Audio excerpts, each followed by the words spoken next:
Dobar dan, pozdrav svima, dobrodošli na još jedan video. Danas sam pripremio simulacije najčešćih prometnih nezgoda, kako se najčešće u prometu što sam ja ima kroz svoje iskustvo prilike vidjeti na gluposti i uvijek kažem onu pametnu stvar. Ako nisi od volje, ako ti nije dan, ne sjedaj na motor. Ako si tužan, ne sjedaj na motor.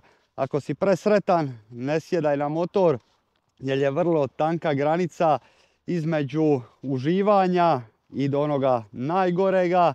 Znači, nije ti raspoloženje baš za motor, nemoj ga voziti, jer onda se događaju najgore stvari.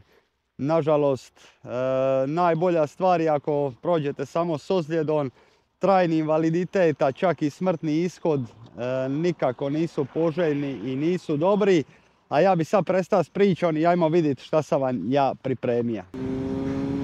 Imamo dva auta ispred sebe. Šta motorist najčešće radi? Lijevi žmigavac, pun gas i onda se događa ovo.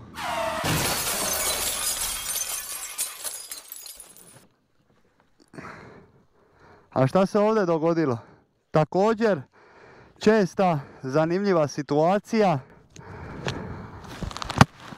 Ono što sam pogrešno napravio je što nisam očekivao da će vozilo ispred, koje naravno pratim, međutim postoji još jedno vozilo ispred njega.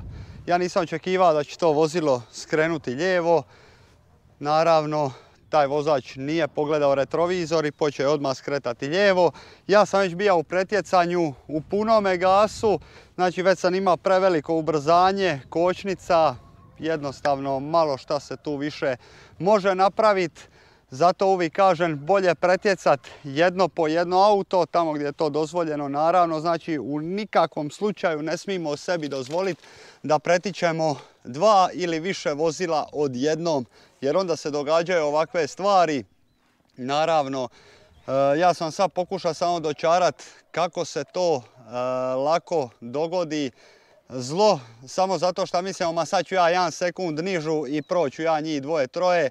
Nemojte to raditi, zato što vozači u autu slušaju glazbu, pričaju i tako dalje. Uopće se nisu toliko uključeni u promet. Vi ste ti na motoru koji morate paziti i za njih u autima.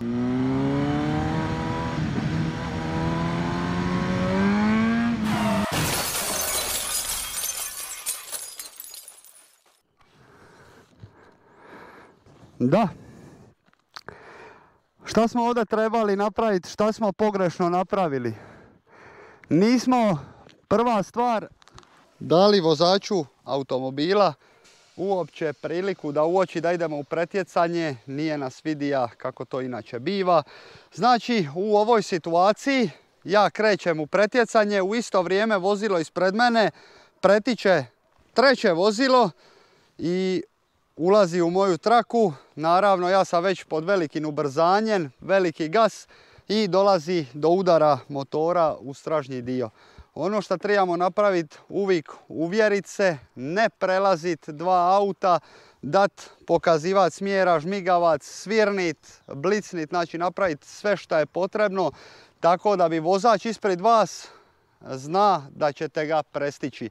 Jer ono što se događa je što mi svi idemo po onome standardnom pretpostavljanju i u tom trenutku kad sam ja već nabija gas, ubacio u nižu brzinu, ja sam već uvatio jako veliko ubrzanje, auto je krenulo i već je prekasno.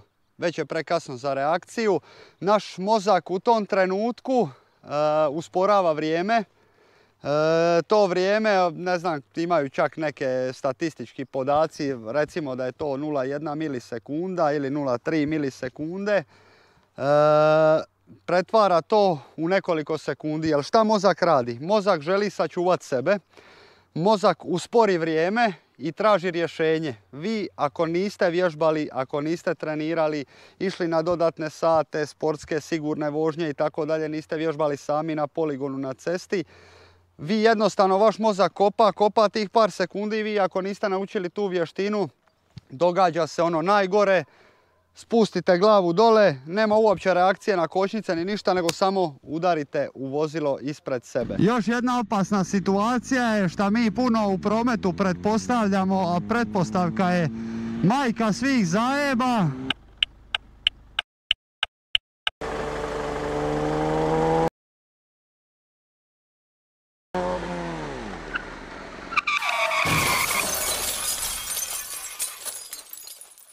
Ono što je ovdje bilo pogrešno, bilo je u stvari to da sam pretpostavio da će me auto sačekati. Naše svjetlo i mi smo jako mali u očima vozača, doslovno neprimjetni i vozač nas uopće ne može uočiti. I onda je problem koji se dogodio što sam mislio da će on mene sačekat. Ja sam vozio malo brže kao što to obično biva na motoru. Ljudi nemaju predodžbu u autu koliko brzo se kreću ljudi na motorima. I onda je vozač odlučio, ma sad ću ja ovdje krenit. I dogodilo se ono najgore.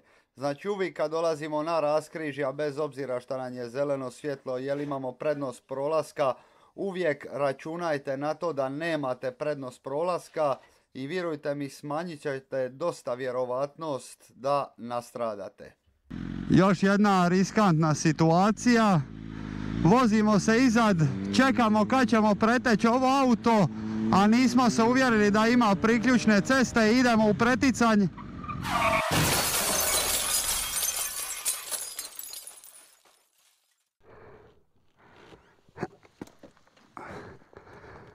A šta se ovdje dogodilo? Također, česti prekršaj, kako se ono kaže, mislija sam. Kad pretičem auto, šta je ovdje zapravo trebalo napraviti? Ja sam išao preteći auto ispred sebe i non stop sam mu se vozio na lijevome boku, a prije toga nisam bio u desnoj strani svoje trake da se uvjerim da nema nekih priključnih cesta sa strane. Naravno, ja sam samo gledao i bazirao se na to kako ću njega pristići. To najviše vrijedi kod kamiona, teretnih vozila od kojih ne vidimo šta je ispred nas. Zato se treba dati na desnu stranu vozila da se uvjerimo da nema priključnih puteva. Zatim prelazimo na lijevu stranu vozila ispred i počinjemo pretjecanje. Ovdje se dogodilo da je vozač na priključnoj cesti vidio da auto iza kojeg sam ja bio sporo ide i da će prije njega skrenuti, izaći sa sporedne ceste na glavnu. Međutim, ja sam već tu bio u pretjecanju. Naravno, kako to već biva, niža brzina, pun gas, već je bilo kasno. Zato sve te segmente treba vježbati, treba trenirati, treba znati, tako da bismo na kraju krajeva sami sebi sačuvali glavu. Motor je najpopularniji zbog gužvi, ali velika greška koja se događa kad su gužve, to je upravo ovo.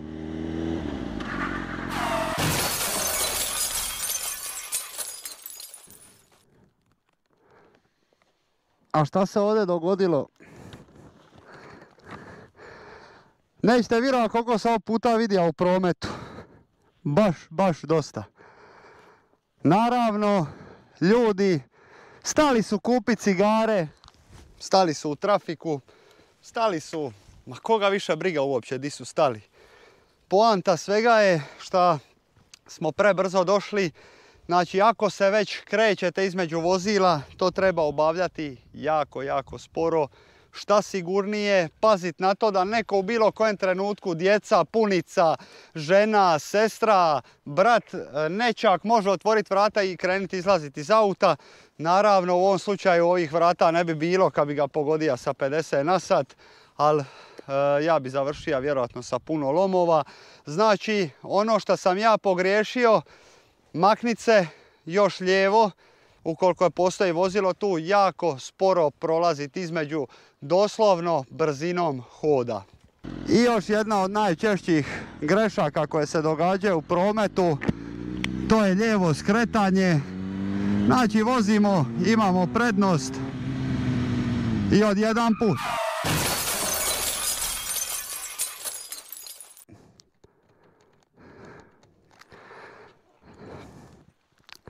Treba li ti ovo u životu?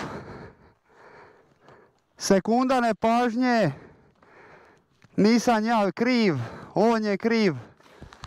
Oduzeo mi je prednost zbog nekoncentracije, oslanjanja ponovno na ono o čemu stalno pričamo, pretpostavka koja je majka svih zajeba.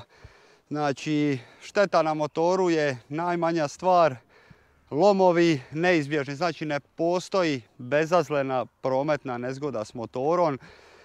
Ja to ubrajam i psihičke i fizičke, znači apsolutno sve što možete u tom smislu zamisliti, sve to nekakav način ozljede. Razbijen motor, trajne posljedice, mislim da to nikome ne treba.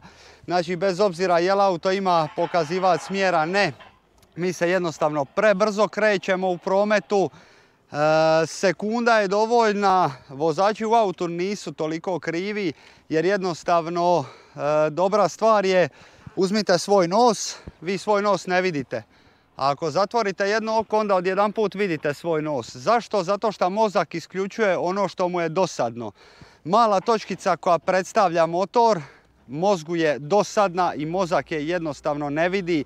Da ste vi ne znam šta, jednostavno mozak to ne registrira, niste primijećeni u prometu i zato se kaže da uvijek imate reflektivne prsluke i tako dalje, tako bi trebalo biti. Najvažnije po meni je da morate uvijek biti 110% razmišljati i za sebe i za vozača auta koji ide kući sa svojim problemima, kreditima i tako dalje. Ne misli uopće, on ne vidi uopće zato što mi svi vozimo po automatizmu. To sam jedno vrijeme spominjao u jednoj emisiji kada dolazi kod ljudi što putuju po svijetu, kad dolazi do prometne nesreće. Taman kad se vraćaju na putu kući i to točno u njihovome gradu. Zbog čega? Zato što doma vozimo na pamet, doma znamo sve ulice i radimo automatizmom, dok recimo vani u inozemstvu ne poznajemo ceste i onda smo non stop napeti i non stop nam je glava u prometu, dok kod kuće to nije slučaj. Ovo je samo još jedan primjer kako lako može doći do prometne nezgode. Ja bih se zahvalio vama, vi mi dole pišite u komentaru kako vam se uopće sviđa ovaj video zapis, bili ti li još ovakvih video zapisa, a ja nemam šta drugo nego se zahvaliti, ne bojte se zaboraviti pretplatiti na kanal i vidimo sljedeći put. Pozdrav!